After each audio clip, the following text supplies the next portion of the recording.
Trincheiras do Rock! Hoje com Joe Bridges! Yeah! Fala, guerreiros, bem-vindos a mais um Nas Trincheiras do Rock, comigo, Maurício Fatini. E o Forne, claro. E hoje a gente tem um convidado bastante especial. A gente pode chamar ele do quê? De Joe Bridges? Joe Bridges ou como é o outro nome? Dave D. Robinson. Dave D. Robinson.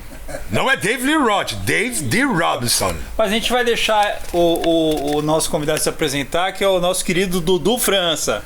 Oi, tudo bem? Pois é, naquela época, vocês sabem que todo mundo gravava com nomes diferentes, né? O Fábio Júnior como Mark Davis, e todo mundo gravava assim com... E eu, um dia, fui gravar uma música que era do Joe Jeffrey, que era o My Pledge of Love, né? Então aí vamos fazer um nome parecido, aí Joe o quê? E meu sobrenome, o último é Pontes, né? Então Bridges, pronto. Resolveu fácil. Legal, foi simples e foi um belo de um punch. É isso aí, ficou Joe Bridges. É isso aí, nosso convidado de hoje nasceu José Eduardo França Pontes, paulistano, formado em engenharia e arquitetura, toca bateria, piano, flauta e violão. Começou na Jovem Guarda com o baterista da banda Colt 45? Do Colt 45. Antes era um grupo chamado Bumblebees, mas ninguém conseguia pronunciar esse nome. Bumblebees. Bumblebees. Zangão, né? E é Bumblebees. Então você ia no programa da Crista da Onda, do Júlio Rosenberg, e agora os Brundles Blues, os Beatles Blues. Era do jeito que saía. Aí botamos Colt 45, quem quiser falar inglês é Colt 45. Tocavam Beatles e Johnny Rivers. Tudo. Mamas and Papas e tudo que tinha naquela época. O Johnny Rivers ainda nessa época foi um pouquinho depois, mas no início era muito Beatles, Rolling Stones também, e Mamas and Papas. Peter, Paul and Mary. Também. A gente fazia. E essa do Scott McKenzie também a gente tocava. São Francisco. São Francisco, né? A gente tocava também. Depois veio a banda Memphis. Aí veio o Memphis, mais tarde veio uma nova formação, mas eram quase que os mesmos caras. Da formação era a mesma coisa? Não, mudaram algumas coisas. Nós tínhamos, na época, um contrabaixista negro e havia um problema de racismo. Hoje o pessoal ainda acha que existe tanto racismo, mas era muito diferente do que naquela época. Naquela época a gente não poderia às vezes tocar em certos lugares porque tinha um contrabaixista negro. Ou viajar de navio, fazendo viagens, tocando em navio. E o próprio contrabaixista, ele um dia inventou uma história, que ele tinha que sair da banda, que ele tinha uns compromissos, e ele saiu. E depois, mais tarde, é que nós desconfiamos que era por esse problema, que ele sabia que... E foi por isso? Foi, eu acho que sim. Ele falou que precisava fazer umas coisas, que o trabalho, que não sei o quê. Ele era professor de violão do Marcos Mainardi, que hoje foi presidente de gravadoras e tal, né? E o Marcos Mainardi, ele era meu colega de jardim da infância. A gente se conhece desde os 3 anos de idade, né?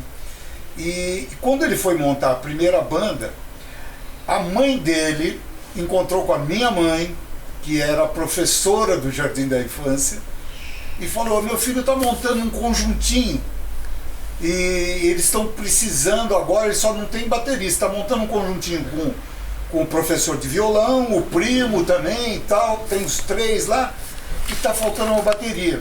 Aí minha mãe falou: Dudu toca bateria. Aí eu entrei na banda. Aí, você lembra que ano era isso aí, Dudu? 1966.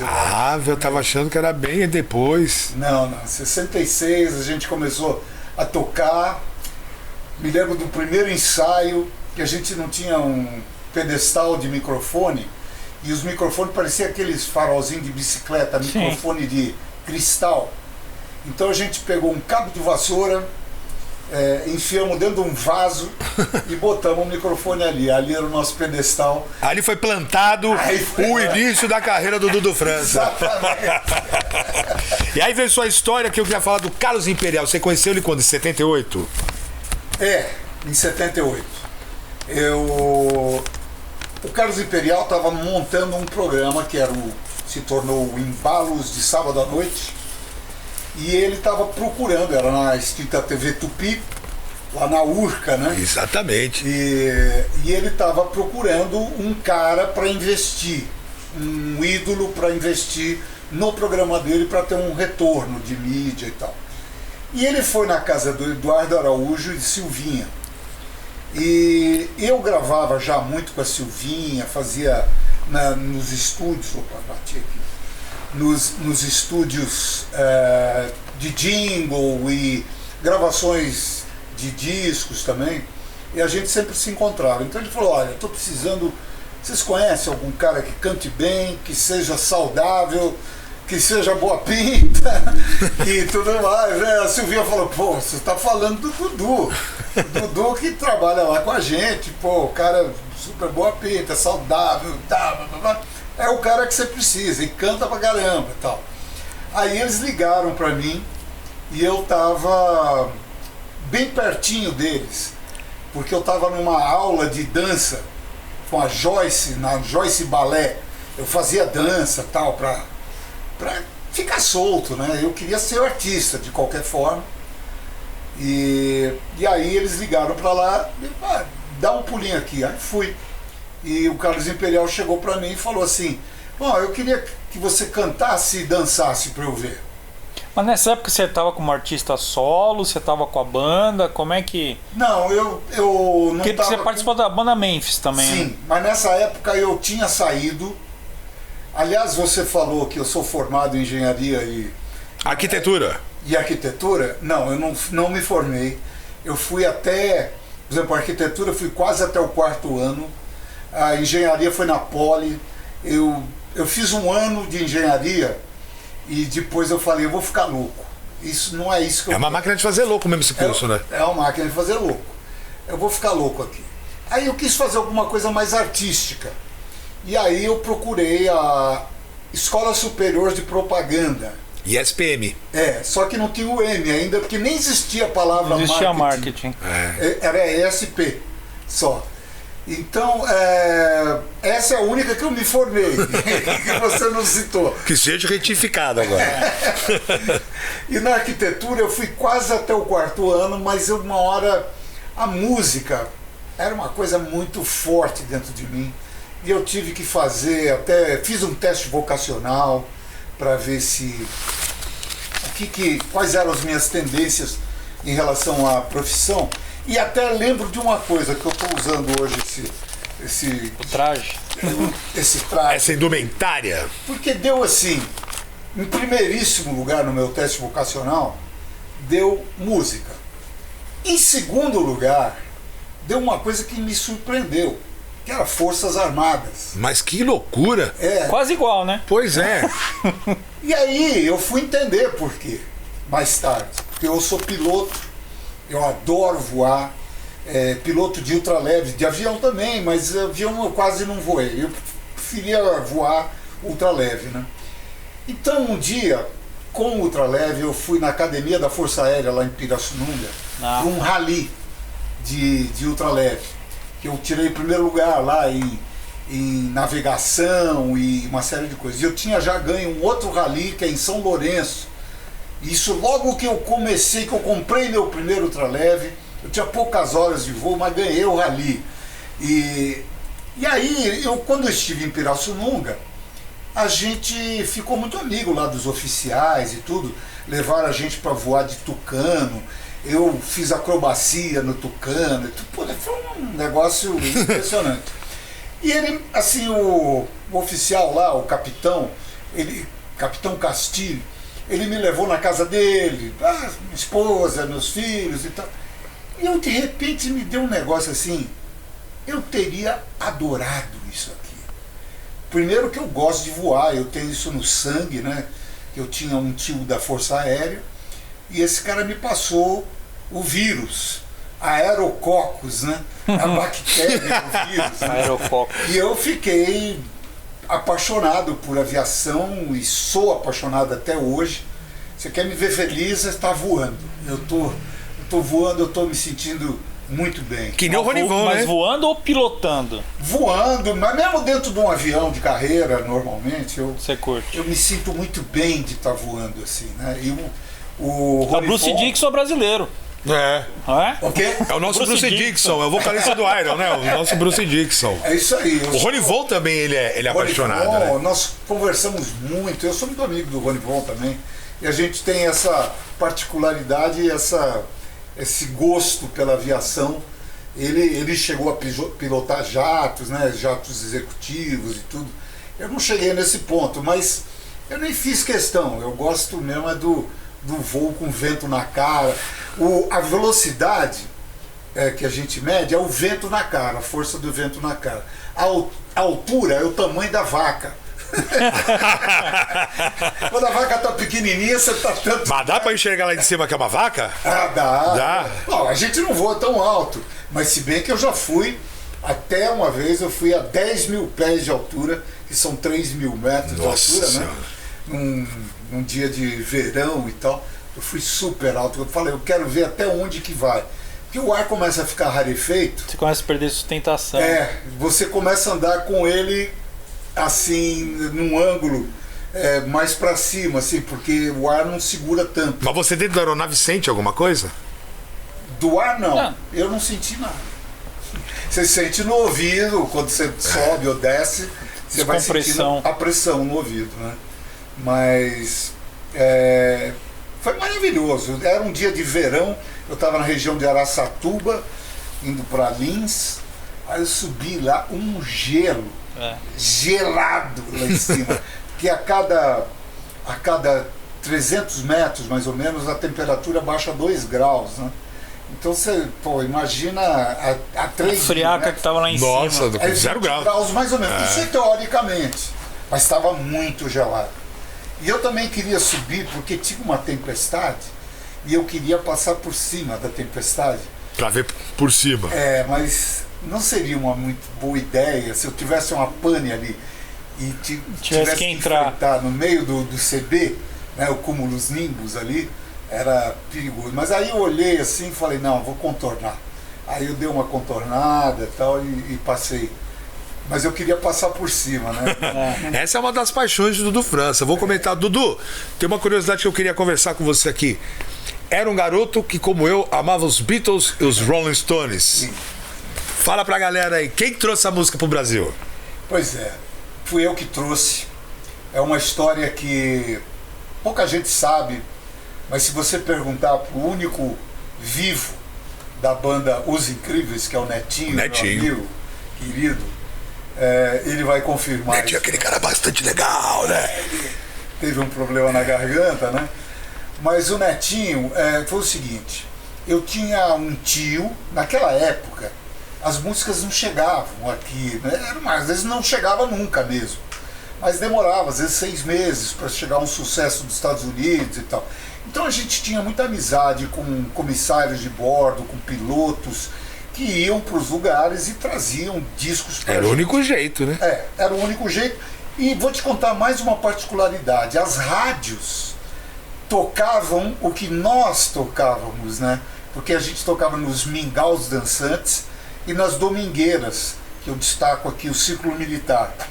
Então tinha aquelas bandas, tocavam uma de um lado, outra do outro, e era sempre uma meio competição ali, né? E quem estava tocando música mais nova. E o pessoal da Excelsior Difusora, que era a máquina do som. A máquina do som.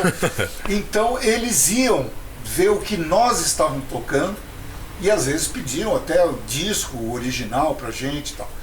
Então a gente participou aí da música no Brasil, mas era o inverso. O inverso, eu ia pra falar isso. A gente é que trazia as coisas.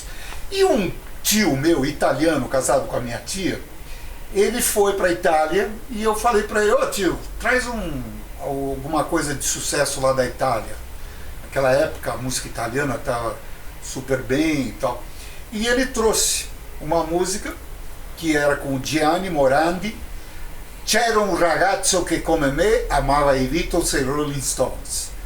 E aí o meu tio me escreveu a letra, e eu não sei como que eu fui parar na TV Excelsior. Eu fui pedir, eu falei, olha, tem uma música aí que eu quero apresentar, uma música inédita e tal, eu queria apresentar. E ensaiei com os Incríveis, e eles me acompanharam, isso em 1967.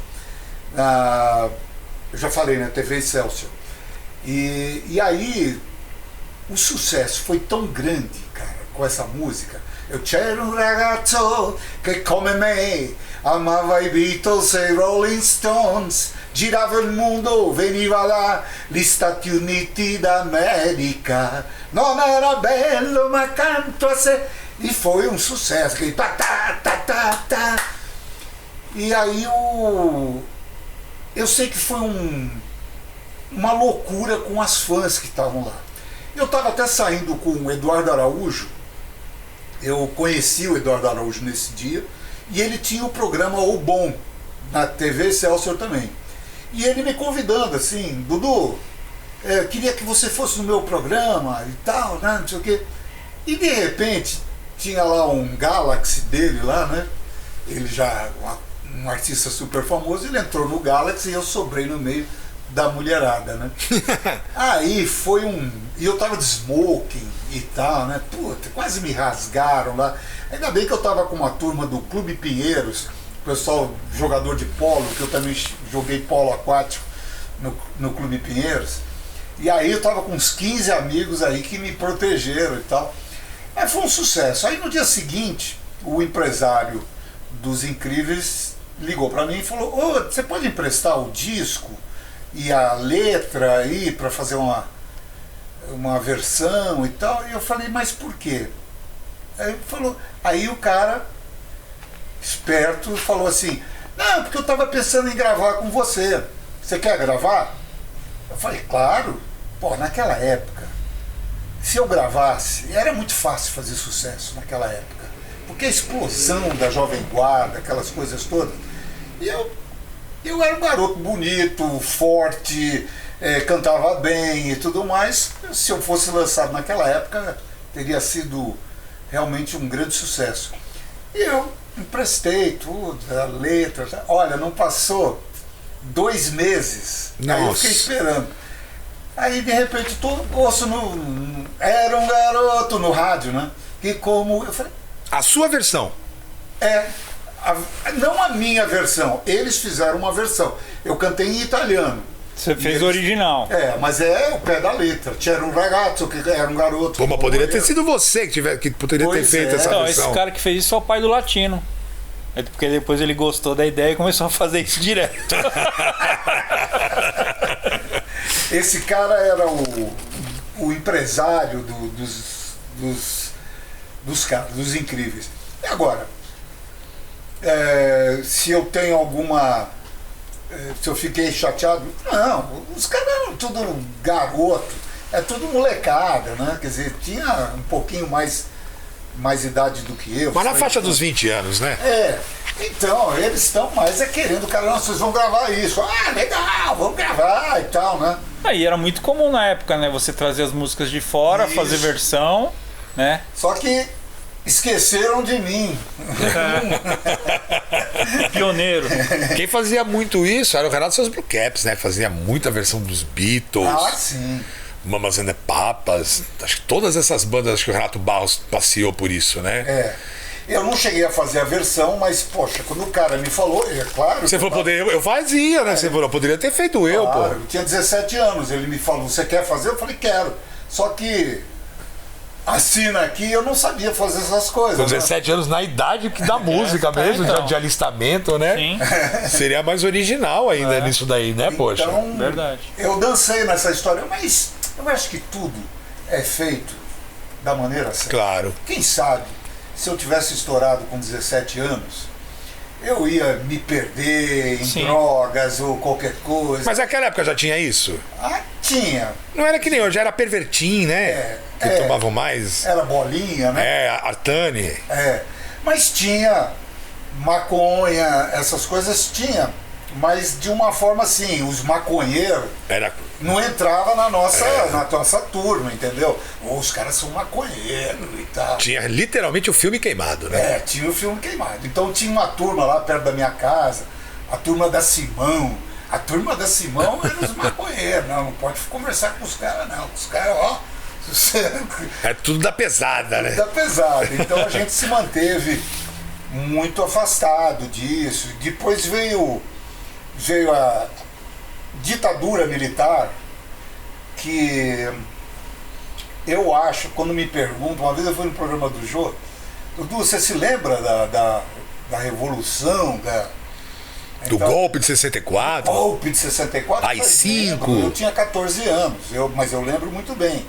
Mas o que você lembra? Eu lembro que antes do golpe, era uma zona aqui no Brasil, era assalto a banco 10 por dia, era bombas, carro-bomba e um monte de coisas. Aí, de repente, golpe. Aí você via tanques passando na rua, mas ficou tudo calmo. Ficou tudo... Se você andasse com uma carteira de identidade, acabou o problema. Então ninguém tinha carro e tudo mais, a gente ia para as festinhas, as meninas eram lindas, como sempre foram, a gente ia para as festinhas e voltava a pé 4, 5 horas da manhã. E tomava lá o Cuba Libre no máximo, né? E o máximo que fazia era fumar um cigarro, às vezes, né? Eu não fumava, não me ligava em cigarro. Então, era muito tranquilo. E aí, o pessoal ficou até meio assim, nossa, mas e as coisas que estavam acontecendo? Eu falei, cara, eu tinha 14 anos, 14, 15, 16 anos. É outra visão de mundo. Eu queria namorar. Agora, se existia tortura ou essas coisas... Subversão, né? Cara, nada comparável a que houve em Cuba, em outros lugares, assim, nada. El Salvador, né? Porque ali eram centenas de milhares, né? De assassinatos e tudo mais. Então, foi um período, assim, que eu passei muito bem. Era uma época que as músicas eram lindas. Isso não tem nem Isso tudo que a gente tocou aqui, as músicas eram um encanto, né? Era um encanto. Sabe outra coisa? O você flertar com uma menina era uma outra coisa, não é que nem... Você via aqui um pedacinho da perna da menina, você já ficava... A menina cruzava um pouco assim, mas aparecia um pouquinho. Aquilo era uma loucura, né?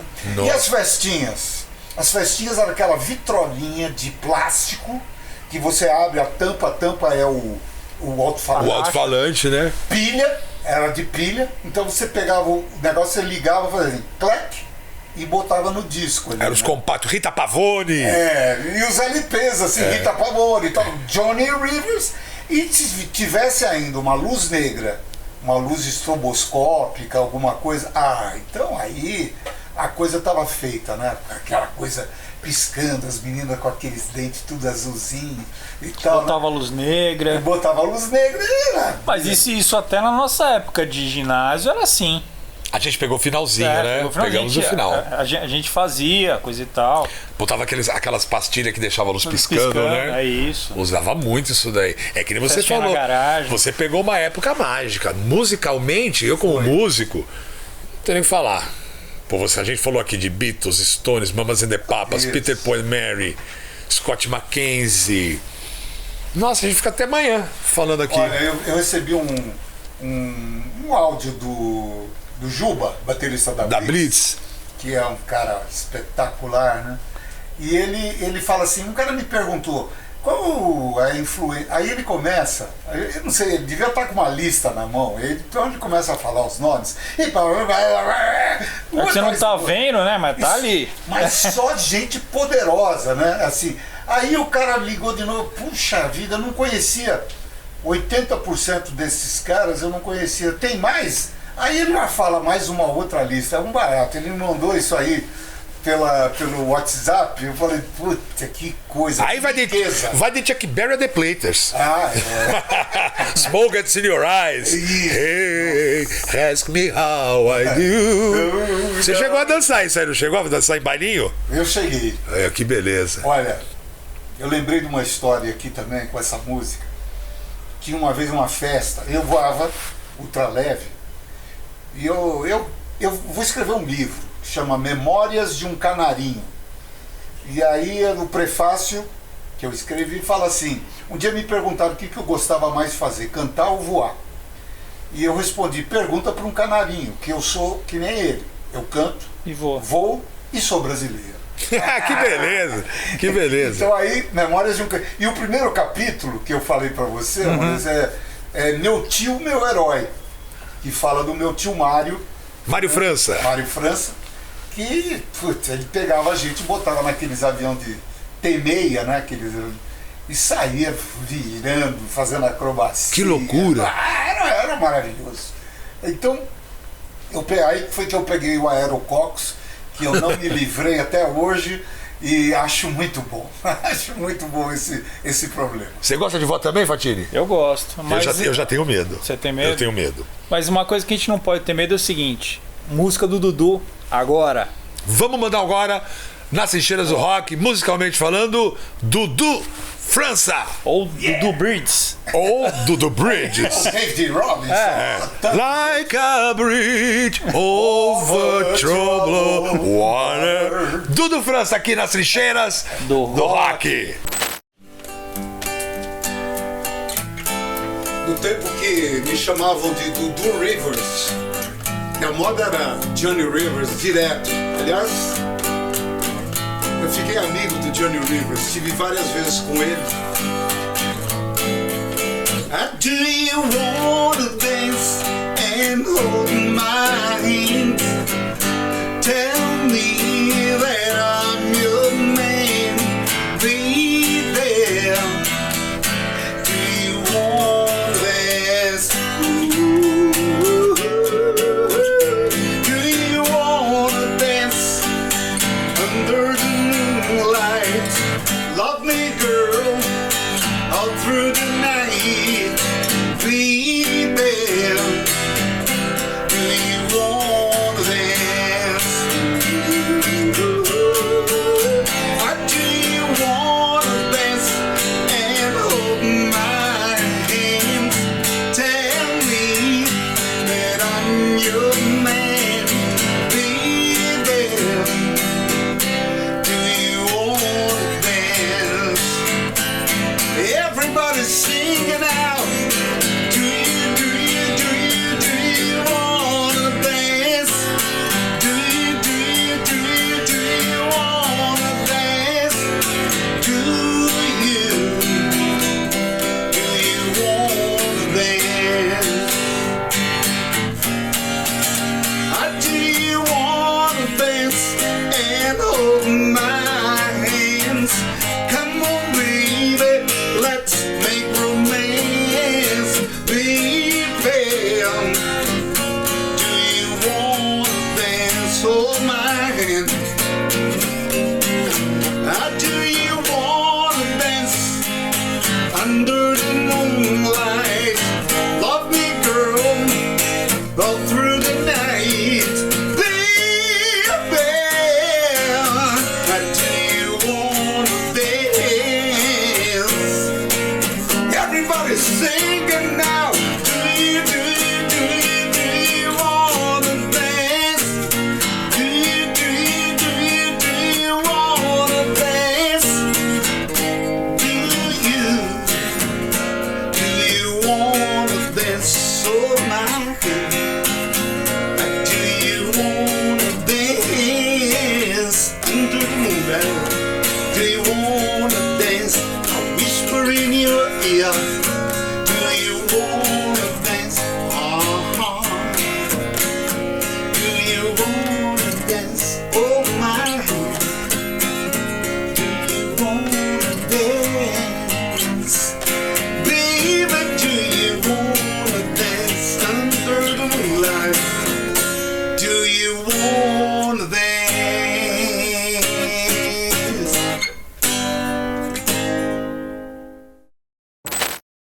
Olá, guerreiros das trincheiras do rock. Com um grande prazer estamos aqui mais uma vez e mantendo a tradição, começando de lá para cá. Hoje, mencionando que a gente está no Extremo Oriente, assim, a gente está bem lá no canto. Se você pegar o mapa mundi, bem à direita, bem lá no cantinho mesmo. Tipo então, assim. Começando pelo Fatini, ele está usando uma gandola do exército japonês. Ele é uma camuflagem conhecida como Jietai. Por isso O que tá Jietai, apertado.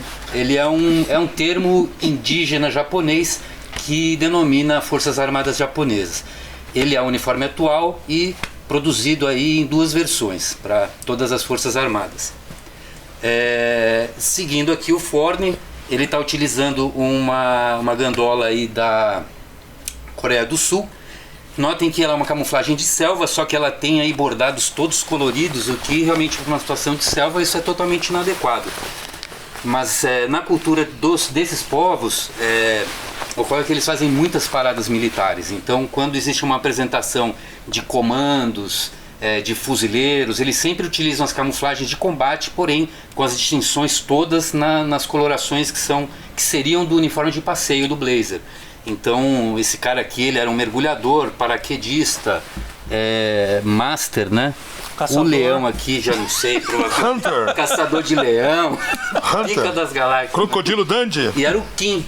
Então ela é bastante curiosa porque essa distinção, ela é bem legal. É isso aí, Kim. E a Estrela da Noite está usando aí uma gandola. Quem eu sou? Joe Bridges? Joe Bridges, Joe Bridges. O David Robinson? utilizando O uma, Dudu França? Dudu França, utilizando uma camuflagem oceânica chamada, o nome técnico dela é Type 87, tipo 87, da Marinha Chinesa. Então ela foi bastante controversa como padrão de camuflagem.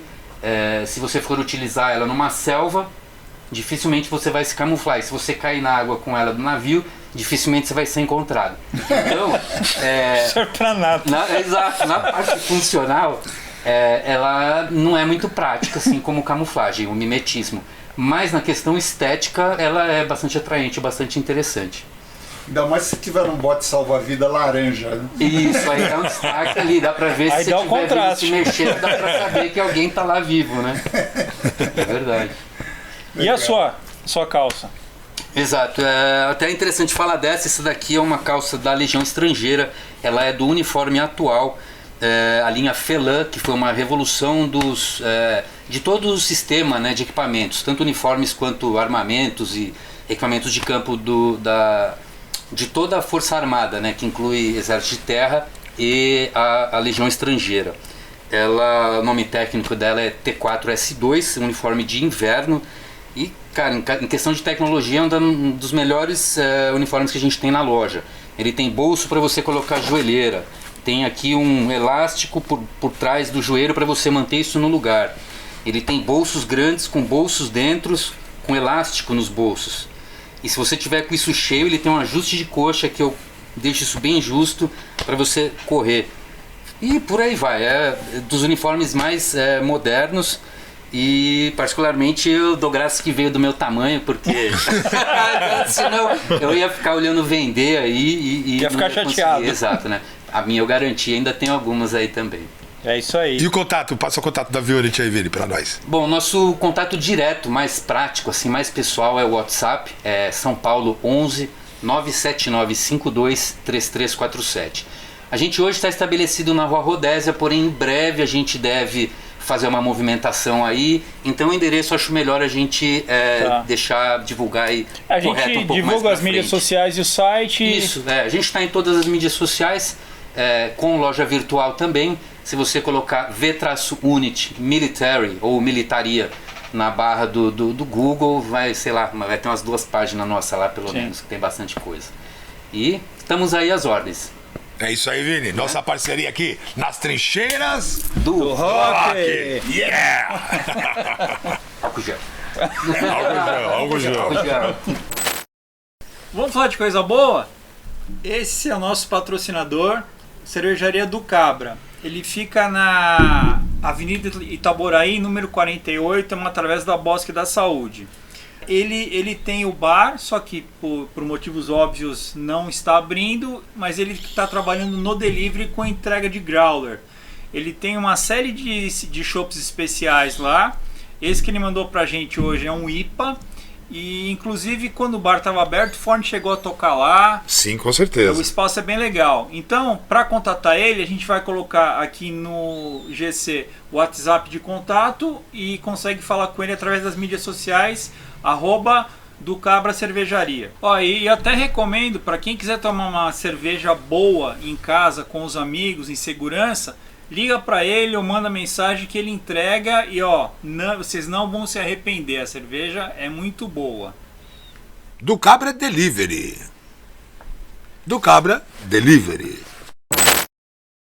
E a gente também queria aproveitar para agradecer ao nosso outro patrocinador, Roma Camisetas, que é quem faz as nossas camisetas e as nossas canecas. Para acessar o site é romacamisetas.com.br. Inclusive vai ter uma lojinha nossa lá dentro. Então, a hora que você entrar no site, vai ter o nosso logotipo. É só clicar lá, você vai ter acesso aos nossos produtos. E nas mídias sociais, @romacamisetas. E outra coisa que é legal é assim, quem quiser desenvolver essa parte de caneca, camiseta, pode falar com o pessoal lá. O produto é bem legal e vale a pena. Acho que a câmera consegue pegar, ver que é um produto de qualidade. Vale a pena investir, porque assim, o produto que você vai dar de presente ou de brinde é de alta qualidade.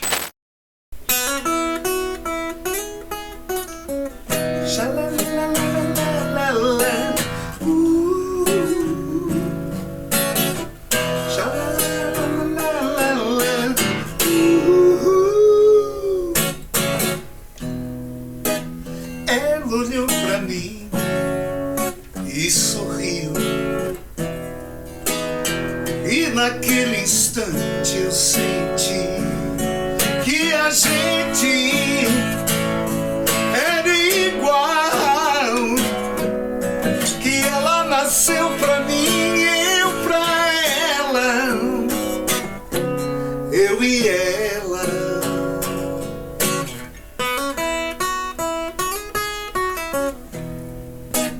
Como foi direito, eu nem sei, mas o amor entrou em nós dois, sem perguntas, sem respostas. Ela ficou comigo e eu com ela, eu e ela.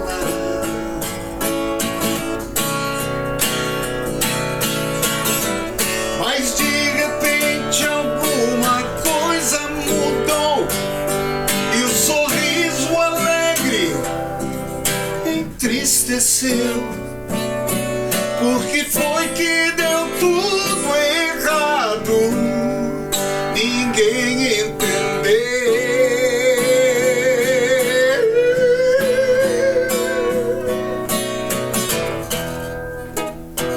Ela olhou pra mim e chorou, e naquele instante acabou uma história tão bonita. Ela ficou sem mim, eu sem ela, eu e ela.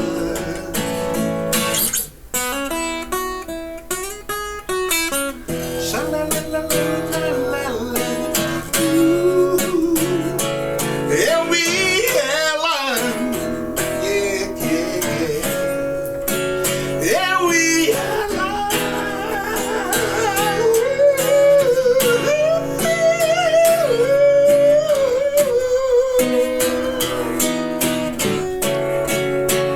Eu e ela.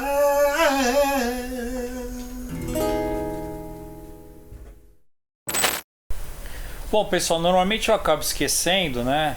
Por causa da idade e tudo mais, mas é assim.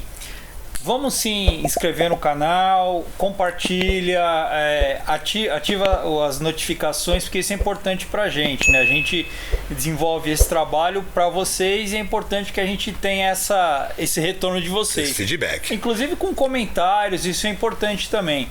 E aí, até aproveitando, o Dudu... eu também, viu? Quero falar aqui também. Isso. A gente vai colocar Ative também o canal do Dudu, as mídias sociais e tudo mais, porque assim, é importante valorizar os artistas nacionais ou não. Exatamente. E aí, até aproveitando disso, você tinha comentado uma história de um festival de Vinha Del Mar. Como é que rolou esse... Olha, eu estava muito bem na minha carreira, estava estourando, explodindo aqui. E aí fui chamado pela Som Livre com o João Araújo e ele queria me contratar. Ele falou, pô, nós vamos fazer o trabalho com você, com a Globo, tudo. Você vai ser o número 1 do Brasil. E eu acabei, boca mole, falando na Poligram, assim, pô, os caras da Som Livre me chamaram. E aí os caras não gostaram, né? E de repente falaram, então tá bom, vamos facilitar as coisas para você e rescindimos o seu contrato. E eu fiquei sem contrato com a Poligram. Mas você falou, tô tranquilo, né? Porque já tem o tranquilo. outro. E já com o João Araújo, pra quem não sabe, presidente da Som Livre, e o pai do Cazuza também. Cazuza. Então fui. Aí eu voltei lá, acho que um mês depois, sei lá. Lá no Rio. Lá no Rio. Aí voltei lá na Som Livre e ele falou assim, tem uma péssima notícia, não vou poder te contratar, porque na Associação dos Produtores de Som, a ProSom, você está com um número de vendas baixo, né? Porque eu lancei o meu disco num compacto simples, uma música de cada lado, de vinil, né? E essa música acabou entrando na novela Marrom Glacé. O Grilo na Cuca, né? Grilo na Cuca. Eu na hora senti que poderia ser um péssimo negócio para mim, mas resolvi falar, vamos embora, agora não tem mais jeito. Vou falar, não, tira da novela. Porque eu comecei a pensar assim, caramba, os caras que vão vender o disco, eles preferem vender um LP. A comissão é maior do que um compacto simples. E nessa época, inclusive, os LPs de novela eram os mais vendidos, né? Eram os mais vendidos. Vendia bastante mesmo, principalmente no final do ano. Pois é. Normalmente tinha o nacional e o internacional. Quando o Grilo na Cuca entrou na novela... 78, né? 79. 79. Eu já estava vendendo 30 mil discos, já tinha 30 mil discos vendidos, já estava fazendo o programa dos Trapalhões, fantástico. Eu fiz tudo. Chacrinha. Tudo. Eu fiz tudo. E aí o João Araújo me chamou. Então, o João Araújo voltou com a seguinte história. O teu disco, que entrou na novela com 30 mil vendidos, ele parou de vender. Vendeu um pouco só. Ele vendeu mais 10 mil só. E parou de vender. Por quê? Porque o disco da novela começou a vender e vendeu 1.600.000. Mas aquele número não contava para mim. Então ele falou, eu não posso te contratar. Mas você chegou a falar para ele, mas eu rescindi meu contrato na... rescindi lá, ele falou, sinto muito, né? É assim, as histórias aí, o pessoal fala, puxa, não tem mais gravadora e tal. Até tem, né? Mas de uma outra forma. Não, mas isso é até importante, né, reforçar, porque o pessoal de música, de uma maneira geral, ainda vive nessa época. Mas eu vou esperar uma gravadora me encontrar. Então é bom mostrar esse outro lado, porque assim, todo mundo vê o lado do glamour. Acaba perdendo tempo nessa ilusão, né? Sim. E não se faz nada, né? Sim. Na verdade, não fazem nada lá. Bom, não vamos entrar nesse aspecto. Mas aí eu falei assim, e agora, meu? Eu tava famoso, eu era um dos caras mais televisivos que tinha no momento, e eu não tinha uma gravadora. E tava sem nada. E aí eu falei, o que eu faço? Eu comecei a pensar numa chance internacional. Aí eu falei, eu vou ter que ir para fora, procurar alguma coisa. E o que eu procurei? Que estava mais próximo da gente aqui era o Chile, o Festival de Vinha Del Mar, que é um festival grandioso, maravilhoso e tal. Hoje em dia não sei se está tão grandioso como era, mas o Chile parava na época do festival, até voos os voos eram cancelados, mudavam horário por causa do festival. Bom, e eu falei, mas como eu vou conseguir entrar lá? Ninguém me conhece. E eu eu sou, e era muito amigo nessa época do Morris Albert. Morris Albert. Feelings. Nothing more than The feelings. trying to forget. Maurício Alberto. Maurício Alberto Alberto. Kaiserman, meu grande amigo. E ele veio ao Brasil, e nessa época eu tinha o programa Vamos Nessa, e ele veio fazer o meu programa No SBT. no SBT. E aí eu cheguei para ele e falei, Maurício, vamos fazer uma música juntos? Pensando já no negócio lá, né? Já foi mal intencionado. Eu peguei uma música. Você falou, achei minha ponte. Mostrei uma música que eu achava muito bonita e eu não mostrei a letra que eu já tinha em português e falei, ó, a música é essa. E cantei pra ele e ele fez uma letra em inglês e castelhano. E aí eu peguei, fiz uma fitinha lá, botei lá autores, Morris Albert e Dudu França e tal. Meu, quando bateu na mão dos caras, Morris Albert, não acredito e tal. E eu entrei no festival, mesmo sem gravadora, sem nada. Então, e foi assim, eu me tornei o principal do festival. Todo mundo, eu tirei segundo nesse daí. Mas até os chilenos falavam assim, eu tenho vergonha de ser chileno, porque eles botaram o Chile em primeiro lugar. E era uma música realmente muito fraca. E eu fiquei em segundo lugar lá. Mas foi maravilhoso. E o negócio foi para toda a América Latina, inclusive Estados Unidos. E logo depois eu fui para os Estados Unidos e minha música tocando lá. Eu tava lá com o carro alugado, de repente, e agora naquelas rádios cubanas e tal, né? E agora um guapo brasileiro e tal, né? E tocava a minha música, eu falava, não acredito! Isso é lá em São Francisco. Eu tava em Miami, depois. If you're going to San Francisco. Então, assim, as portas muitas vezes estiveram super abertas para mim, mas eu às vezes sentia que era como ouro em pó, eu não conseguia segurar, o negócio caindo na minha mão e vazando tudo por aqui. E eu não conseguia pegar as coisas. Essas histórias, eu tenho várias histórias no meu canal do YouTube. Vou aproveitar e falar. Claro. No meu canal do YouTube, que é uma playlist que chama Cantando Histórias. Eu conto a minha história desde o meu nascimento até a hora que eu me tornei um cantor profissional de gravadora. Que isso foi em 76 que eu assinei meu primeiro contrato. Então, aí eu termino aí essa parte, que agora vem a segunda parte, que é do Dudu França até os dias de hoje. E aí é que tem história pra caramba. Eu falei de Morris Albert, tem história com ele, mas cada história, que eu preciso até, algumas coisas até ver se eu posso falar. Dá uma pincelada pra gente, conta uma curiosidade aí com o Morris. Bom, pode ser picante, pode ser. O horário permite. Pode depender do horário de quem estiver assistindo, né? Mas é tanta história com ele. Bom, primeiro, eu fui lá, aí ele veio aí no meu programa e tal, né? E ele ficou um tempo ainda aqui. Eu fui pro festival e tudo, e aí ele falou, Dudu, quando é que você vai me visitar em Los Angeles? Aí eu falei, quando você me convidar, pô. Ele falou, então eu tô te convidando. Quando é que você vai? Ah, eu vou daqui a 2 dias. Eu falei, cara, daqui a 2 dias eu não posso, mas no terceiro dia eu vou. E fui pra lá. Aí ele foi me buscar no aeroporto com Rolls Royce. Uau! Você pode imaginar, eu quase não tive coragem de entrar naquele carro. Eu falei, não, eu não acredito. Aqueles Rolls Royce mais modernos, né? Então eu falei, que isso, meu?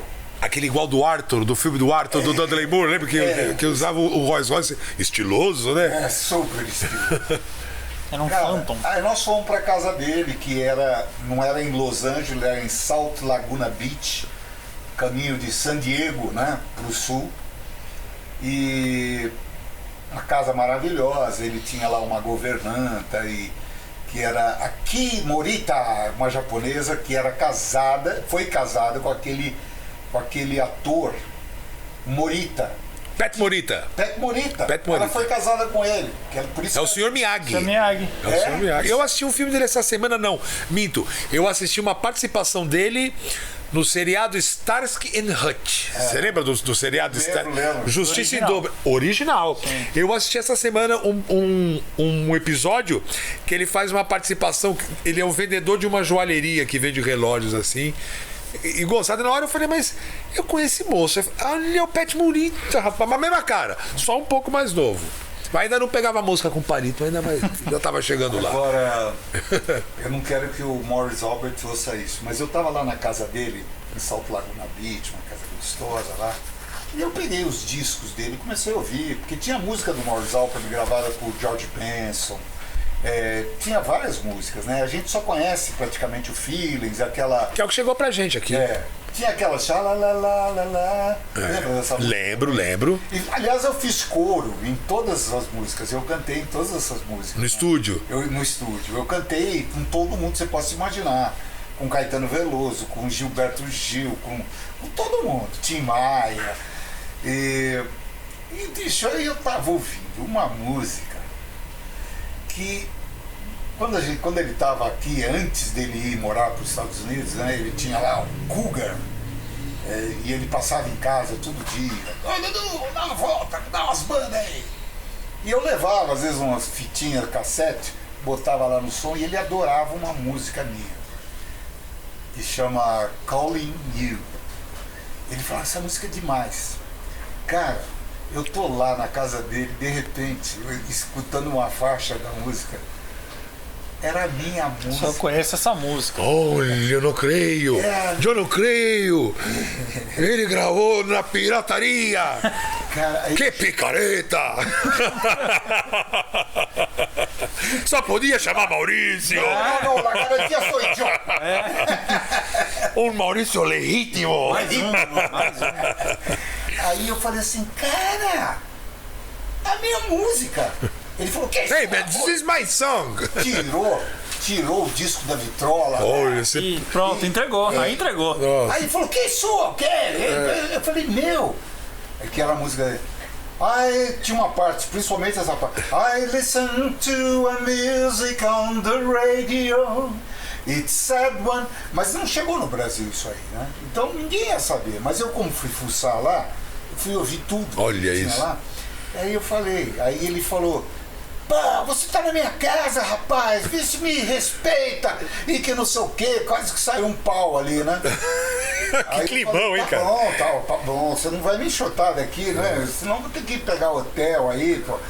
E aí ele, pô, me respeita, não sei o que mais. E aí eu falei assim, tá bom.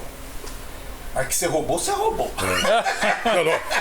Da cara dura ainda, né? Mas, cara, aí também teve umas histórias com a Rosemary, cantora Rosemary, que era a namorada dele. E ela foi pra lá também, na mesma época.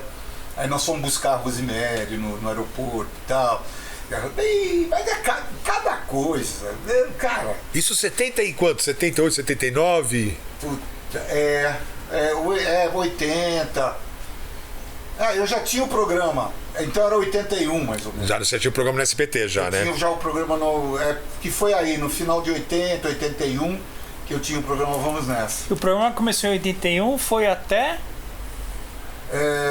Não, foi pouco tempo, porque o Silvio Santos começou aquela coisa... Silvio Santos sendo Silvio Santos. Não, ele é um cara bacana, tal, mas aí de repente ele começou a mudar o meu programa. Dedo nervoso. E aí eu falava assim, pô Silvio, aí um dia eu tive uma reunião lá com ele e os caras falavam, você vai falar com o Rob? Eu falava, não, vou, o quê? Pô, não. Pô, mas ele não te chamou? Eu falei, não precisa me chamar. Bati lá na porta dele. Lá ali na Taliba Leonel, no estúdio antigo da TVS, não era ali na Vila Guilherme? Deixa eu lembrar. Tinha lá, não me lembro se era lá. Era 81, era do tempo da Praça da Alegria. Mas esse dia foi no Cinesol. Exatamente, é isso que eu tô falando, é lá mesmo. Cinesol. Na Taliba Leonel. Era Taliba Leonel. Na Taliba Leonel. É que eu tava confundido com o estúdio da Vila. Que do outro lado da rua ali tem o posto de gasolina, os barzinhos, é lá mesmo. Eu cheguei e falei, Silvio, você tem um programa que parece com você. A Alcione tem um programa na Globo que parece com a Alcione. O Chacrinha tem um programa com a identidade do Chacrinha. E eu fui falando assim, o programa Vamos Nessa, do Dudu França, não parece com o Dudu França, parece com você. Cara, você começou a meter a mão no programa e despersonalizou. Eu não sou ninguém aí. Então eu quero que você saiba de uma coisa. Eu sou um cantor que apresenta um programa. Eu não sou apresentador que canta. E parece que você quer me transformar nisso. Mas ele mexeu na vértebra do programa? Ah, ele mexia nas músicas e tudo. No final, tava todo mundo passando a mão, porque as gravadoras iam lá e já tinha começado aquela coisa do jabá. Ah, eu quero que entre tal artista. Ah, eu quero que entre tal. E ele embarcou nessa. Ele, não sei se ele embarcou, mas... Às vezes não é necessariamente ele, mas alguém... O diretor do programa, né? Escondia de mim. Então o único que não ganhava alguma coisa era eu. Nossa. Porque tentava fazer um programa honesto. Então o único que não ganhava... Você que era o vendido. Poxa, que sacanagem, Dudu. E aí o Silvio falou, é assim mesmo. Então vai ser do jeito que eu quero. TV é minha, eu faço o que eu quero. Você falou pra você, me sacaneou em peru. E como é que era teu relacionamento fora isso com o Silvio? Era formal. Porque ele é meio fechado. O Carlos Alberto de Nóbrega falou que nem ele consegue falar com... Ele falou, eu não consigo falar com o Silvio Santos. Quem? O Carlos Alberto de Nóbrega. Ele falou, eu não consigo. É difícil. Se encontra, às vezes, ele falou, às vezes a gente se encontra no estacionamento. Oi, Silvio, opa lá, Carlos. Ele falou, puta, eu tinha que falar um negócio possível. Foi. Já foi, né? Já foi. Ele é assim, né? Ele tinha algumas coisas que eu acho incríveis, que ele pega e liga pra tua casa. E primeiro ligava uma secretária, fala, o Dudu tá aí, tá. O Silvio Santos vai ligar. Um dia minha mãe atendeu, eu tava na casa da minha mãe atendeu e... Alô? Minha mãe tinha um jeito assim, todo espalhafatoso, né? Sim, ele está. Quem quer falar com ele? Quem? Aí ela tampou o telefone e fez assim... Ela perdeu a voz, cara. Ela tampou lá. Eu falei, quem é Silvio Santos? Tá bom, mãe, é ele mesmo. Deixa eu falar com esse camarão aí. Não queria falar com o Dudu França? Dudu, volta pra cá, volta pra cá. Venha pra cá. Eu até tinha assim aquelas coisas assim que o pessoal chegava e falava, o Silvio Santos é viado. Coitado do Silvio. Falavam isso, né? Aí um dia, no primeiro dia que eu fui falar com ele, lá na rua, o escritório era na rua Leiria, lá no Ibirapuera, um dia que eu fui falar com ele, ele chegou e falou, oi Dudu, como está bonito, hein? Eu falei, lá vem. O cara, mas não é. Ah, entendi. Você já tava meio com. Mas está bonito. Você já tava meio com o grilo na cuca, né? Olha o gancho aí. Olha o gancho. Bom, o papo tá bom, o papo tá 10. Vamos continuar o papo, não vai acabar aqui não. Vamos fazer mais uma música, Dudu? Vamos fazer mais 3 programas pra eu continuar os papos. Ah, vai ter. Mais um número musical agora com o Dudu França aqui. Vambora. Nas trincheiras. Vamos trabalhar. Do rock. Do rock. Daqui a pouco a gente volta, é isso aí.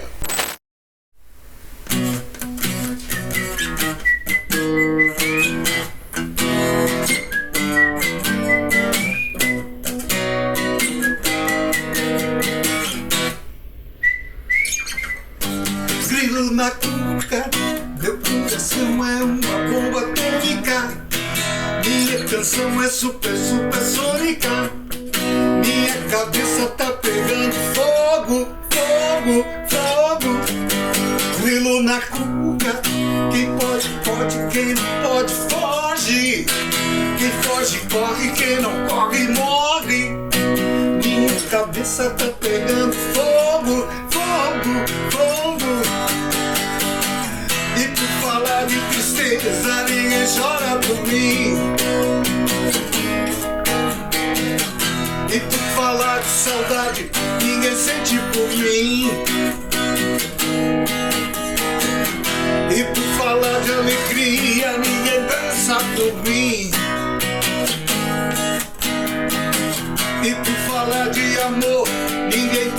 por mim. Grilo na cuca, caro coroa, eu prefiro a cara. Na minha conta não agora nada. Minha cabeça tá pegando fogo, fogo, fogo. Grilo na cuca, grilo na cuca, yeah, yeah, grilo na cuca, grilo na cuca, yeah, grilo na cuca, yeah.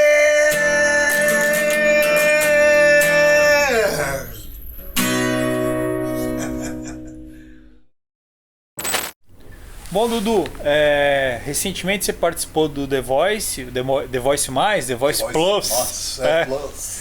E me fala uma coisa, assim, uma curiosidade. Como é que você, com a experiência que você tem, foi fazer parte de um Seleto grupo, né, de jurados. E aí você teve o coach da Ludmilla. O que você aprendeu com ela de prático? Bom, Falando sério. a Ludmilla, eu descobri que ela canta muito. Né? Ela, fora o que ela faz lá, ela Sim. canta muito. Eu vi lá no programa do Faustão, essas coisas, que ela canta. Ela tem um melisma natural na voz dela, que eu passei a respeitá-la muito. Legal. Ao mesmo tempo, assim, a Anitta, eu acho que canta legal, entendeu? Eu não tenho preconceito quanto a isso. Eu tenho preconceito um pouco quanto às músicas, né? Sim. Mas são grandes artistas. Agora, o porquê que eu escolhi a Ludmilla tem vários motivos. Primeiro, a idade dela. Ela tem 25 anos. Eu fiz sucesso há 40 anos. Foi a idade que quando você estourou também, né? Então, cara, a Ludmilla não tinha obrigação nenhuma de me conhecer, talvez nem o Mumuzinho. Na verdade foram os dois que te escolheram. Não. Todos viraram. Todos né? viraram. Todos viraram. Tá. O Mumuzinho é que perguntou: meu amigo, como é seu nome? Quantos anos você tem? Uhum. E tal. E o público se revoltou um pouco contra isso. E eu não achava isso bom. Porque eu queria ser um candidato igual, em condições iguais a todo mundo. Sim. O negócio é um negócio para cantar, então vamos julgar a voz. Sim. É isso só. Eu não quero ser, porque é o Dudu e tal. Mas começou todo mundo a falar assim: mas que jurados burros e tal, não sei o quê. E a gente tem que considerar que os caras estavam de costas, ouvindo só a voz, e todo o público em casa estava vendo a historinha que eu aparecia antes, tá, não sei o que, falando, mostrando coisas da minha família e uma série de coisas. Então dá tempo do pessoal falar assim: já sei quem é. Aí alguém lá fala: que é aquele cara do França, do Grilo na Cuca. Uhum. Bom, então quando viraram, não me conheciam. Eu até pensei o seguinte: como o Mumuzinho é que estava falando e que estava perguntando, eu falei assim: bom, ele não me reconheceu, eu não acho que ele tem obrigação de me conhecer. Sim. Nem a Ludmilla. Agora, o Daniel talvez. Ele já é mais velho. Que eu, né? inclusive, eu conheço o Daniel pessoalmente, mas foi uma vez que a gente se encontrou em Angra dos Reis e tal, né? Então, aí eu pensei assim: o Daniel foi um gentleman que não quis deixar o Mumuzinho numa situação chata, né? Sim. De repente, Dudu França, pô. Eu pensei isso, mas talvez não. Acho que ele não me conheceu mesmo, nem a Claudinha Leite. Claudinha Leite fez cara de que tinha me conhecido. Mas aí eu falei, entre eles, a que tem menos possibilidade de ter me conhecido é a Ludmilla. Sim. E eu também, eu pensei assim: a Ludmilla tem uma quantidade de seguidores de 25 milhões no Instagram, e isso pode ser muito importante. Sim. E outras coisas também. Além de eu achar ela uma moça inteligente e que está fazendo sucesso e está sabendo cuidar da carreira dela, E então eu falei, pô, que legal. E eu fui o primeiro cara a escolher a Ludmilla. Ela ficou até surpresa, ela ficou meio assim. Nunca imaginei que esse cara ia ali. Mas foi de certa forma, uma tática.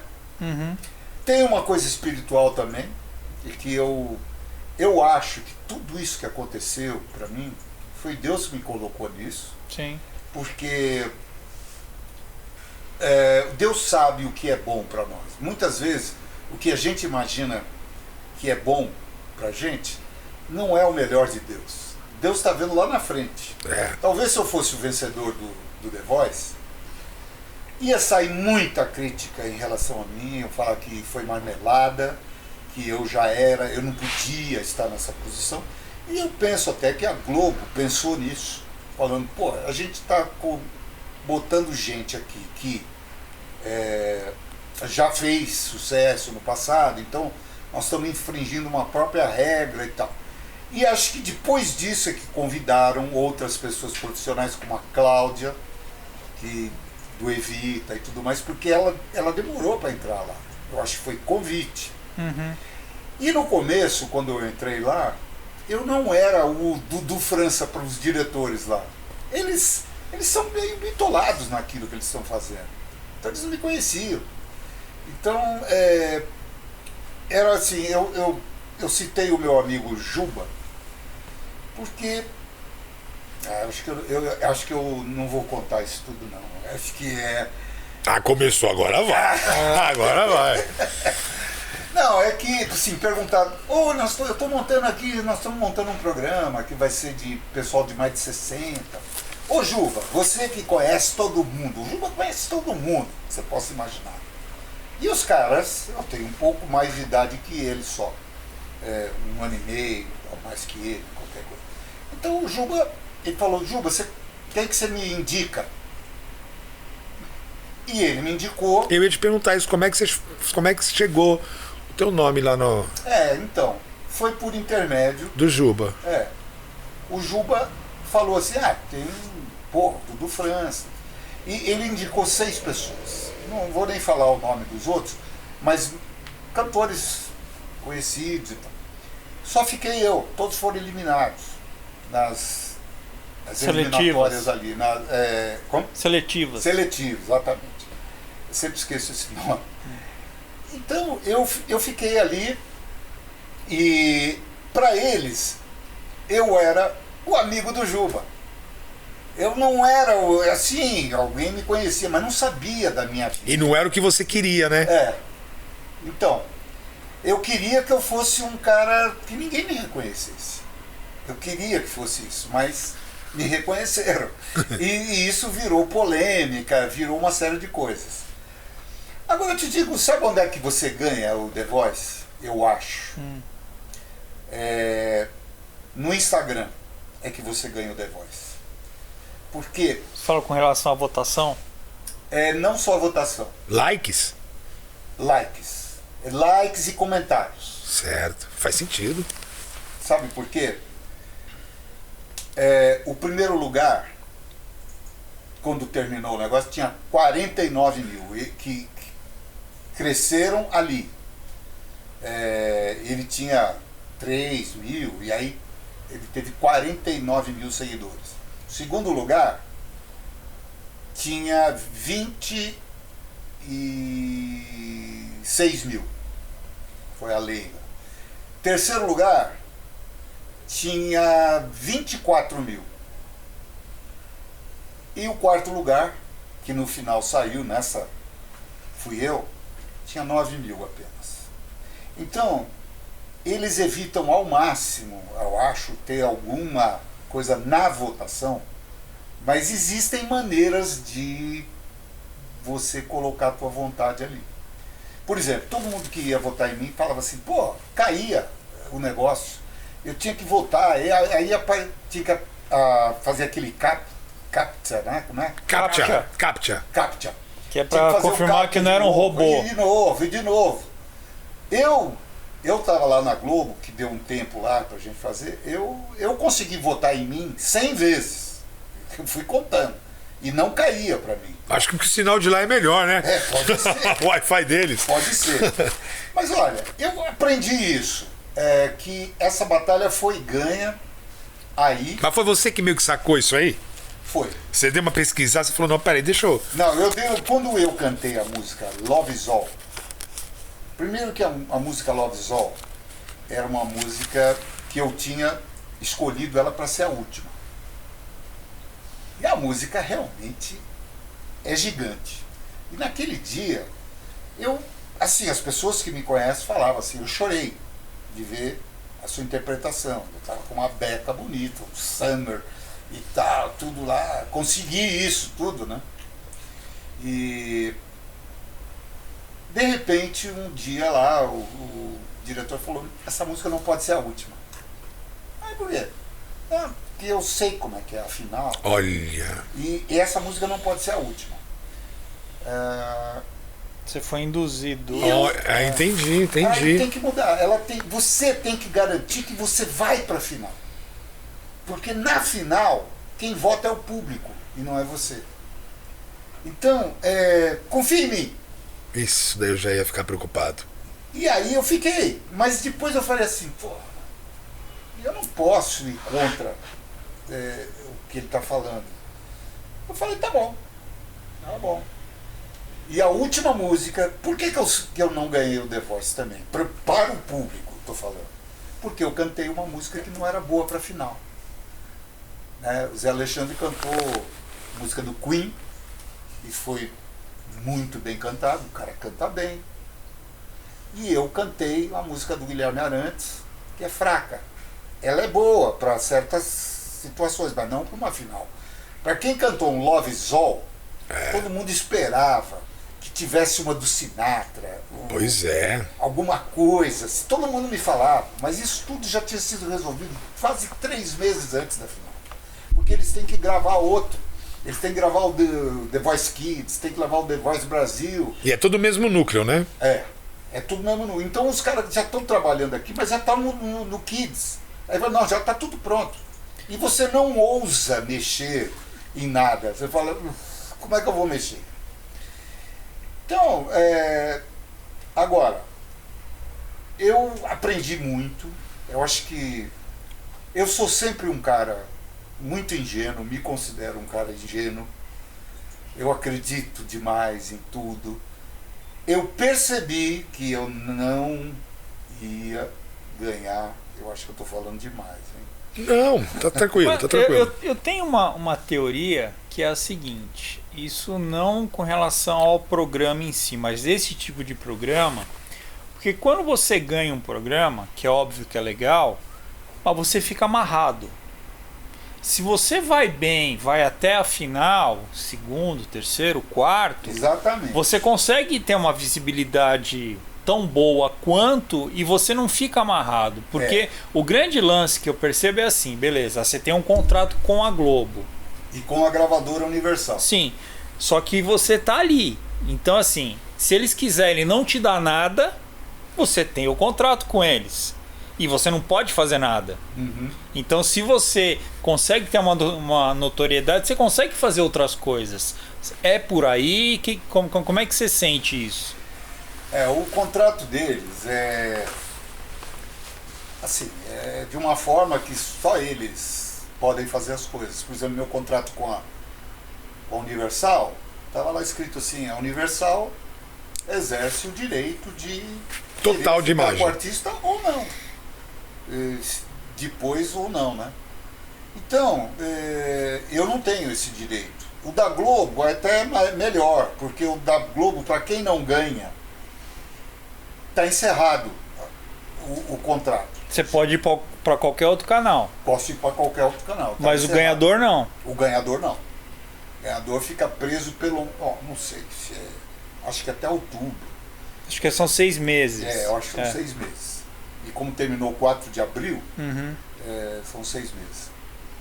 E eu sei que ganhar é ganhar. Ganhar para o brasileiro é falar, o primeiro lugar é primeiro lugar, né? O segundo lugar é o primeiro que perde. O primeiro que perde. Mas eu acho que eu tive o que eu precisava. Sim. visibilidade. Esse é o ponto. 44 milhões e meio de pessoas assistiram. Esse é o único dado que eu tenho, o primeiro programa. Tá. 44 milhões e meio. E eu, como é que eu vou cantar para esse Um monte quinto de da gente? população brasileira. Eu vou fazer um show aí, tem 200 pessoas, 300 pessoas, Sim. 1000 quando tem muito. Mas como é que eu vou chegar em 44 milhões e meio? Então, o meu objetivo foi esse, além de eu me divertir e fazer grandes amizades ali com os próprios candidatos, que eu fiquei surpreso com a qualidade dos candidatos de mais de 60, quer dizer, tinha gente até de 83 ali, né? Caramba! Então, eu não esperava que fosse ser uma qualidade dessa forma. E foi um grande aprendizado para mim. Agora, quando eu cheguei, depois que eu cantei o Love Is All, que foi aquela coisa, e eu resolvi dar uma olhada na página Nas visualizações. The Voice Brasil. Ah, entendi. Aí eu achei muito estranho que não tinha ninguém falando bem de mim. E aí eu falei, mas que coisa estranha. Isso é o Brasil inteiro. E não tem ninguém falando bem de mim. Quando falavam de mim, falavam assim, Dudu França não devia estar nessa competição. Ou seja, o estagiário dava um Ctrl Alt Del ali na... Eu vou mais longe. Acho que tem robô fazendo um comentário. Isso é muito provável. Eu acredito que exista. E tinha uma outra coisa. Eles podem influenciar as pessoas. Eu acho que eu vou tomar uma dura de... Não, eles podem... Eu comecei a ouvir o seguinte, tinha assim, hoje é o último dia para você mostrar sua preferência pelos finalistas. Então tinha os 8 finalistas. E cada um com uma cor de coração. Para você falar, coração tal, coração tal.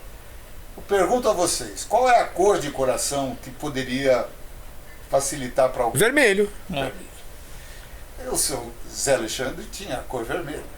Não tem outra cor de coração. A não ser se o cara for palmeirense, o coração é verde. O meu, por exemplo, era branco. Tinha azul, o meu era branco. No meu celular nem tinha o branco. Nos emojis lá. Não tinha nem branco lá. Então eu achei aquilo estranho. E no dia, aí, na semana seguinte, quando a gente foi para a final, eu até falei encontrei o Zé, que é um cara bacana, legal e tal. Falei, Zé, você vai ser o campeão. Ele, imagina, por quê? Eu já senti isso. Você vai ser o campeão. Como que você sabe? Não, a gente via. Aí eu falei desse negócio dos corações. Qual era a cor do seu coração? Isso é uma coisa para influenciar. Claro, claro. É uma mensagem subliminar. Então, as pessoas que puseram o coração branco lá eram todas pessoas que eu conhecia, que estavam votando em mim. A minha mulher, meus amigos. A sua fanbase. E tinha assim, de 2.000 mais ou menos comentários, tinha assim uns 30, 40 para mim, falando, não, ele é ótimo e tal. Mas eram todas pessoas que eu conhecia. E eu por ingenuidade, achei que eu estava fazendo um trabalho maravilhoso.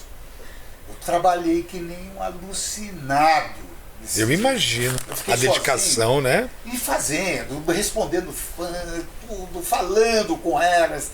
E ela falou, nossa, o artista falou comigo, com a voz dele e tal, né? E eu fiz isso, eu me tornei íntimo, é um trabalho da formiguinha. Mas isso é importante. É muito importante. Sim. Isso. Porque eu falava assim, se a coisa for realmente nesse andamento, é uma gota no oceano. Mas a gota no oceano às vezes faz a diferença. Claro. Porque na época quando você fez o grande sucesso, existia aquela separação entre o público e o artista. O artista era intocável. Hoje não é mais assim. Hoje não. Hoje, se você toma essa postura, você é o cuzão, olha lá, tá vendo? Ó, não fala comigo, aí virou a cara. Então essa aproximação é importante, né? E independente do motivo, o que você estava fazendo estava certo. Até hoje, quando eu não vou poder, por exemplo, preciso trabalhar em alguma coisa. Então, eu tenho que correr atrás disso. Aí eu às vezes faço até uma live, assim, para falar, gente, eu não vou poder ficar agora o tempo todo. Porque quando eu estava no The Voice, é claro, eu queria agitar o público. Mas eu percebi que o que eu fiz, embora fosse um trabalho insano e necessário, não foi suficiente. É lógico. Né? Condição necessária, mas não suficiente. Talvez condições normais de temperatura e pressão, pelo que você falou, sim. Mas... Ou até um ambiente mais justo de trabalho, né? Porque isso que ele falou é uma coisa... eu acredito nisso, viu, Dudu? Eu acredito nisso que você falou, sim. Mas olha... Você não achar um comentário seu, aí eu já ia ficar bem grilado com isso daí. Ia falar, não, peraí, não é possível. Não tinha. E era assim... Teve um dia que tinha a dona Miraci, que é uma senhora de 83 anos, que cantou lá. Ela era engraçada. Ela deu ibope lá. Mas de repente saía assim, só comentário assim, volta Miraci. Porque ela saiu, ela foi eliminada, ela não foi para finalista. Ela estava em semifinalista.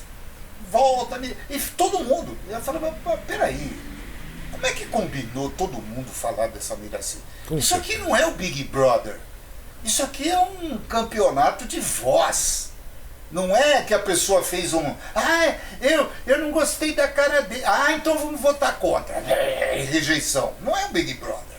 Mas o Brasil está com uma o que se julga ali são talentos, né? Então, quer dizer, Big Brother... deveria, pelo menos, né? Pois é, o ambiente mais justo de trabalho, foi o que eu falei. Eu ia ficar bem decepcionado também, Dudu. Eu até coloquei mas não adianta nada. Eu botei nos stories, assim, que falava assim, ele já é profissional. Eu falei assim, ser profissional não é um documento que a pessoa é um ótimo cantor. Hoje em dia, não. Hoje em dia, principalmente. Principalmente. Ser profissional não significa que canta bem. Pra capaz de ser até contra, né, o Ibope. Tem que cantar. Cantor tem que cantar para ser bom. Se tem um julgamento, né? Mas olha, eu sou uma pessoa hoje um pouco mais maduro. Hoje acho que eu saberia, mas como eu não vou ter uma nova oportunidade de estar no The Voice, hoje eu saberia melhor, contrataria. Aliás, as pessoas que estavam lá estavam com equipe de marketing digital, com tudo. Com equipe trabalhando. Pô, o cara tem que chegar com uma estrutura... E grana. Grana, lógico. Então, equipe que eu tava duro, que assim... Que eu não podia nem botar dinheiro lá no Instagram. 200 pra impulsionar, né? Pra impulsionar, eu não podia. Um amigo meu me emprestou, assim, porque eu falei, eu tô duro. E você quer comprar um negócio? Eu queria vender um negócio para ele. E ele falou, não me interesso, mas qual é o número da sua conta? E ele me botou um dinheiro. Os Maurício Fatines da vida aqui. Então, me botou uma graninha ali e não me perguntou nada, assim. E eu nem usei essa grana porque, de repente, entrava nas minhas contas. E aí, de repente, a minha mulher falou assim, tá acabando dinheiro, viu?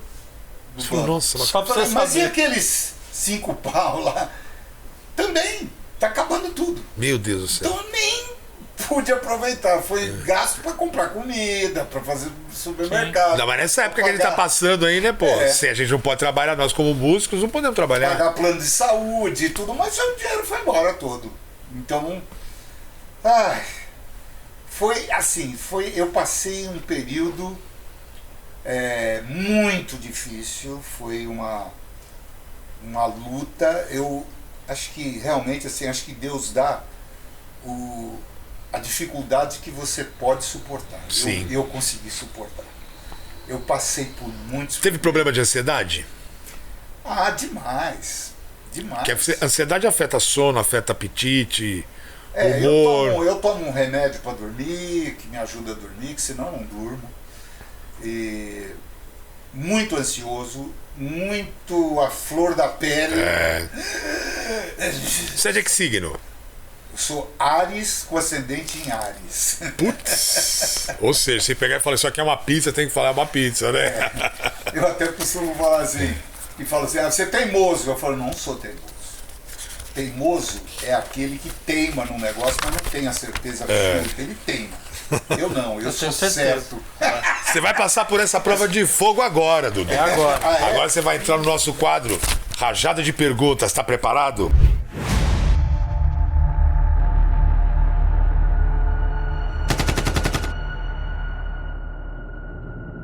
É bate-bola, jogo sou ruim rápido. nisso, hein? É bate-bola, jogo rápido, mas dessa pra pegar o que pensa de primeiro, de bate-pronto. Esse é... Vamos lá? Vamos lá, Dudu. Eu não vivo sem.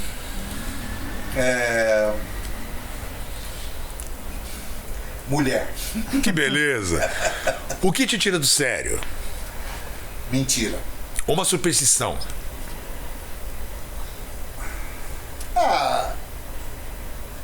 Signo, por exemplo. Eu acho que isso. Tá certo que tem as coisas astrais e tudo mais, astrólogo. Mas eu acho que não deixa de ser uma superstição. Um medo. Medo. Ai, meu Deus. Eu não tenho medo quase, mas deve ter, né? Olha. Não tenho medo, não. Tá tranquilo? Eu sou um cara que eu acho que, assim, difícil eu ter medo. Eu fiquei pensando, assim, medo de ficar sozinho. Não tenho, Normalmente é o que mais responde aqui pra gente, né? mas eu não tenho. Eu acredito tanto que eu vou e eu sinto uma força. Quem tem Deus no coração é assim mesmo. Eu e Deus somos maioria. É isso aí. Um filme inesquecível. Ensine-me a viver. Bom. Um ídolo. Frank Sinatra. Um amuleto. Tem algum amuleto, alguma coisa? Não. Uma grande alegria. Cantar. Um momento marcante na tua carreira. Que eu falei hoje aqui, Vinha Del Mar. Vinha Del Mar, né? Foi muito marcante, porque quando eu estava entrando no palco de Vinha Del Mar, eu percebi que eu já vi, aquilo era um déjà vu. Você eu já tinha sonhado com aquilo. Que interessante. Eu falei, meu Deus, eu tinha acontecendo. uns 8 anos de idade, 9 anos. Eu sonhei com aquilo. E eu nem sabia que eu ia ser cantor. Você estava predestinado a cantar nesse festival.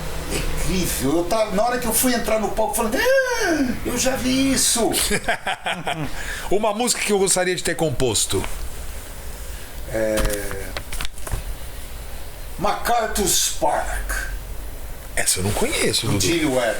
Não conheço. There will be another song for me, and I will sing it.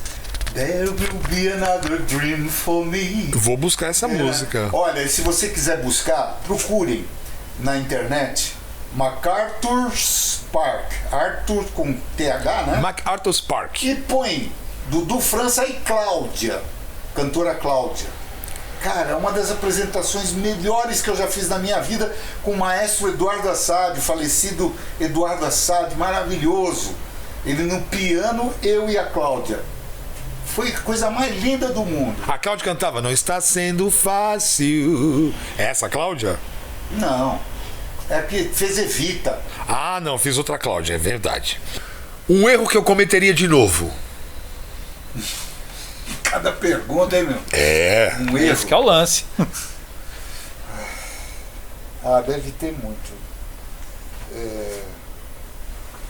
Cara, eu tô E no com a The Voice de vazia. novo. E no The Voice de novo. E no The Voice de novo. É uma boa, eu gostei. Uma grande decepção. Eu sempre tive muitas decepções, até na minha vida artística, quando você tá, aquilo que eu falei, você tá segurando o ouro em pó e ele tá vazando, Apertar, você não consegue. Então muitas vezes quando eu estava chegando num lugar, puf, eu Caiu. não conseguia. Era capaz de se enforcar diante das chaves do paraíso. Que beleza, hein? Um defeito. Um defeito. Esse aqui eu sei. Que eu já apanhei muito por isso. Eu sou muito sincero. E irremediavelmente sincero. Se torna um defeito também, né? É um defeito. E quando eu tô em casa? Quando você está em casa, eu gosto de... Comer. Viver é melhor que sonhar? Se viver é melhor que sonhar, eu não sei, acho que sonhar é melhor. Porque eu sou um sonhador. E teve gente que já chega pra mim, mesmo no negócio do The Voice, eu falava, eu vou ganhar. Eu só botava isso na minha cabeça. Eu vou ganhar o The Voice. Aí chegaram pra mim e falaram assim, não sonha tão alto, porque depois o tombo é mais duro. Eu falava, aí, se eu não ganhar, eu vou ler o capítulo 2 desse livro. Porque o primeiro capítulo é ganhar, ganhar e ganhar. É, isso mesmo. Aí o segundo capítulo, eu vou me acostumar com isso. Confesso que eu fiquei uns 10 dias meio... Eu não sabia o que fazer logo depois do The Voice. Eu não sabia se eu cuidava da internet, se eu cuidava do Instagram, e todo mundo me cobrando e falando, você sumiu desde ontem que eu não vejo você, sabe? Que beleza. Eu falava assim, ai meu Deus, eu cheguei até a falar, se você quer um relatório? Pois é. Quer que eu faça um relatório pra você? Oh, caramba. Vamos lá. Um disco que marcou sua vida?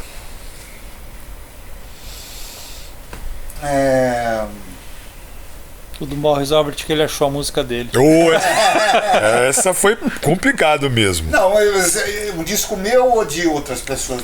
Qualquer um disco que marcou sua vida. Você falou assim, um LP que você falou, pô, esse disco nunca mais eu vou esquecer. Não, dos meus eu acho que eu fiz um disco chamado Festa Pronta, uma gravadora pequena, Fields e tal. E eu acho que foi um belo disco, assim, que eu botei as minhas coisas que eu gostava. Ficou do jeito que você queria. Ficou. Embora eu não tivesse recurso para fazer, eu tive que fazer a maioria das coisas em MIDI, mas eu induzia o erro humano, por exemplo, na bateria, para não ficar tudo certinho. Então eu tenho um Humanize que eu colocava lá também, e era uma coisa bem interessante. E esse disco saiu legal. Aí a parte de guitarra, tudo, chamei o Antenor Gandra, que é um grande guitarrista, e o Antenor deu a vida naquela base, porque a guitarra não tem como você fazer certinho, né? Fica muito... A guitarra de arquivo MIDI fica muito marreta, né? Fica marreta mesmo. Fica aquele track, tem pitch bend, aquelas coisas tudo, tem gente que consegue fazer, mas a guitarra tinha que ser ao vivo. E eu fiz guitarra também, e eu gosto do resultado desse disco, embora não tenha feito sucesso, mas gosto muito do resultado. Felicidade é? Felicidade é a soma dos momentos felizes. E eu acho que quanto mais momentos felizes a gente tem, a gente mais feliz é. Eu sempre procurei ter os meus momentos felizes e lembrar deles e esquecer um pouco os momentos tristes, momentos que não fizeram bem. Parece que me apaga muita coisa assim. A gente fala até que a memória de Deus é assim, né? Quando a gente pede perdão de uma coisa, Deus se esquece completamente daquilo ali. E bola pra frente. A minha maior vaidade? É cantar bem. E ser reconhecido. É o aplauso e de gente que tenha consciência. Não é a gritaria só de fãs e... A histeria. A histeria. Eu gosto do aplauso consciente. Sincero. Aquele que preenche, né? Eu busco isso sempre. E eu tenho conseguido tudo que eu quero. Tem feito. Jovem Guarda ou Disco Music? Acho que Jovem Guarda. Tem mais consistência, né? Eu gosto da disco music, é criativa também. É dançante, é pulsante, é pulsante e tal. Mas é Jovem Guarda. Aliás, estamos falando com um dos pais da disco music. No Brasil, sim. É, exatamente. Por isso que eu coloquei. Dudu França por Dudu França. Dudu França é um cara legal. É um cara honesto, sincero, verdadeiro e um filho de Deus. E pra gente encerrar, olha pra aquela câmera e diz, sei lá, deixa uma mensagem pra essa juventude que tá chegando agora e que se espelha em você e quer alcançar o seu sucesso ou quer trabalhar pelo sucesso dele, que tenha o mesmo sucesso que você teve. Juventude.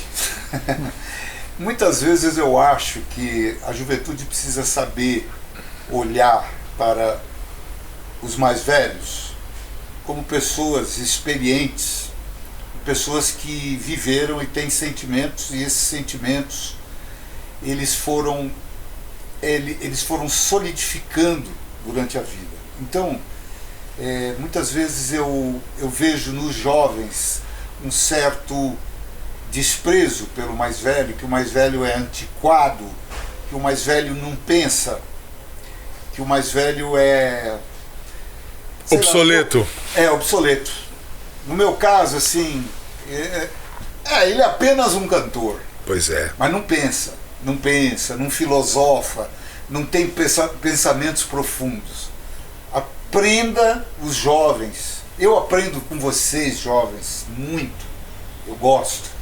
Acho que existe muita coisa, mas aprenda um pouco da vivência e da experiência dos mais velhos. E acredito que nós mais velhos talvez não tenhamos aquela vivacidade, aquela coisa, mas a bagagem é importante. Acho que a bagagem tá tudo aí no HD. Às vezes o HD tá meio lento, porque o HD tá cheio. Esse HD aqui tá cheio. E às vezes a gente esquece algumas coisas. E a gente não pode formatar, né? Não tem como Fica formatar, complicado. né? Então, eu amo todo mundo, a juventude, aprendo demais com os jovens, mas aprendam a... Acho que esse The Voice, o grande lance do The Voice foi trazer assim à tona os mais velhos que estavam ali cantando, né?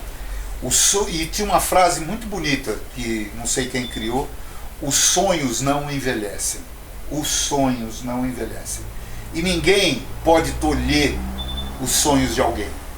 Ninguém pode cortar os sonhos de alguém. Isso aí não existe prisão que possa tolher os sonhos. Eu continuo sendo um sonhador, quero sempre sonhar como se eu estivesse voando e vou continuar sonhando. That's a whole generation into good explanation. People of motion, people of motion. For those who come to San Francisco, be sure to work. Bom, é isso aí, senhoras e senhores, guerreiros. O programa hoje foi sensacional. Esse cara aqui é uma figura sensacional, cara. Eu vou falar, eu adorei a entrevista com você, Dudu. Vou falar pra você, confesso que eu fiquei meio nervoso essa semana porque eu não sabia o que encontrar, mas olha, eu fiquei maravilhado, cara. Sinceramente, eu fiquei apaixonado pelas suas histórias, pela tua carreira. Foi demais, sensacional. O prazer que você deu pra gente foi nota 1000. E eu queria que você também se despedisse aí do pessoal, o que você achou do programa e E fica o convite de novo para quando quiser voltar, porque né? vai ter mais histórias, né? Tem muito mais história pra gente E contar. eu queria aproveitar e te agradecer também, porque assim, o cara que tava na Globo esses dias Pois é. veio dar uma moral pra gente, né? Mas o que eu vou fazer com esses dois malucos lá? Mas isso não tem nada a ver com isso é com a Globo. Não, então, mas a gente queria realmente te agradecer de você ter dado essa honra pra gente, porque assim, isso, pra gente que tá começando, isso é muito importante, né? Eu Dudu- gostei também de estar aqui com vocês. Que bom. Foi bem interessante. Eu tinha visto já um outro programa de vocês aí. Eu achei que realmente ia ser o que foi. Foi bem legal tá aqui cantando, tendo essa conversa totalmente livre. E eu adorei, realmente. E nesse ambiente aqui interessante. Eu gosto dessas coisas também. Há uma peculiaridade aqui, né? Sim. Muito bacana aqui. Como eu contei para vocês, já tive um uniforme do exército mesmo lá que eu ganhei, né? Legal. De uns amigos. Mas eu quero agradecer a vocês e a todo o público aí e torcer para que vocês arrebentem mesmo, que seja um programa que eu tive a honra de participar nos primórdios dele, né? É isso aí. Saiba que são convidados como você que abrilhantam o nosso programa. É isso, com certeza. Obrigado, os Maurícios. Os Maurícios Fore e Fatiri. Os Mauricinhos. É isso aí. É isso aí, guerreiros. Chegamos ao fim de mais um programa. E semana que vem estamos de novo, a partir das 20 horas, sexta-feira, toda sexta-feira, a partir das 20 horas. Estão todos convidados. Um grande beijo e nos vemos aqui nas trincheiras. Do rock! É isso aí. Valeu, Dudu. Obrigado! Grande beijo. Fiquem com Deus. Valeu! Tchau, tchau.